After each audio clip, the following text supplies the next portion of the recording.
really in those tight games, we got to do all we can to prevent them from getting first downs and really just dominate line of scrimmage, play as a unit, and get the job done. Left side, back row. Dan Peck, ESPN 106.7 in Auburn. Welcome back. Thank you. The last season, the ending of last season was difficult for you guys. What was it like in the locker room as a leader, holding the team together and keeping guys focused on the task? Yeah, no, that's when it gets tough, and that's when you need a lot of leaders, and I think we got that this year.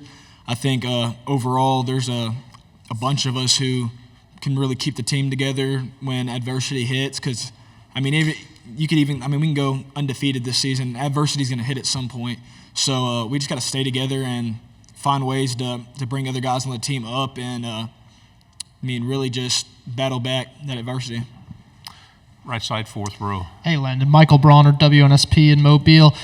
He talked about leadership, and you talked about leadership with Coach Pittman specifically. When a season ends the way it did, how does he go about getting you guys to buy back in new and old players from the last year's team? Really, when you got enough players on the team that realize it's not just on one person. It's not just on Coach Pittman. It's not just on an offense, a defense. It's the whole thing. There's ways all of us could have been better last year, and I feel like a lot of guys on our team understood that and kind of accepted that, and we're like, yeah, we got to be better. And, we all just realized we had to be better, and I feel like we've done all the things we need to do in this offseason to really better our season. On here, left side, third row. Hey, Landon, Courtney Machani, TSTV Sports out of Austin, Texas. In high school football news, four-star recruit Lance went to the Texas Longhorns. How does it feel for the Texas Longhorns join the SEC and that you have a brotherly rivalry with your brother? Yeah, no, it's big time. I think Texas is a really great school. They're powerhouse football team every single season, and SEC is the best level of football at the college level. And I feel like they're really going to make our conference stronger. And I basically told Lance, that I love their coaching staff. That's a great school for you to play for. We'll go back on the fourth row. Landon, you really took over that Alabama game last year. You guys were about a hair away from completing a comeback and winning. Alabama had some offensive line issues early in the season. Is that something you can kind of feel from your side, or is it just, hey, I came out and played my best game possible today? A little bit of both. I just studied film and found a few weaknesses and tried capitalizing on those weaknesses. I feel like overall, they had one of the best units in the country last year. They just had a few little problems, but every team has problems at some point. But phenomenal players. Tyler Booker's a great player, and overall their whole unit. They had J.C. Latham last year. Their whole unit's really dominant offensive line, and I feel like they're going to be just as good this year. So, I think I had a good game, but I gotta make that into multiple games throughout the year and put up more games like that to be who I think I should be. Left side on the aisle. Jacob Morris, Pig Trail Nation. Kind of piggybacking off that question, Landon, all three of you guys here today are from Texas. Obviously, you have the brotherly connection. Just how excited are you for the Arkansas-Texas game to be back on the schedule and to be in Fayetteville this year? I'm very excited. Talking to some not former players, but players on the team who were here for that last Arkansas-Texas game, they were like, man, that environment was something else. So I'm excited for it. I'm ready for that game. I know a few players on Texas's team, so it'll be a good rivalry to continue happening. Left side in the back. Dan Peck, ESPN 106.7. What are some of the things Taylon Green has done to win over the locker room as a transfer quarterback? I'm not going to lie. He won the locker room the first week he was here. He came in and just his sense of urgency, he has all the traits to be, a leader for a big-time SEC program.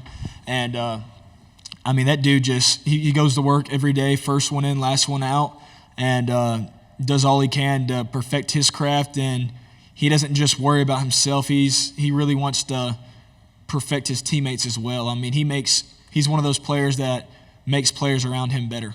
So, left side on the aisle, third row. Yeah, Joseph Duffy, TSTV Sports in Austin. Being a Razorback, you have the opportunity to play in 2 different stadiums, 2 different home stadiums. That is, can you speak about how unique that is, like as part of the Arkansas football program? And Yeah. do you have a preference for a stadium at all?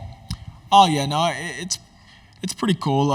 We go down to Little Rock for a game every year, and I think it's great for the state. A lot of families from South Arkansas that, I mean, just don't have the time or the money to drive up to Northwest Arkansas to watch us play are able to go to Little Rock Stadium and watch us, and I mean, really be there to support us.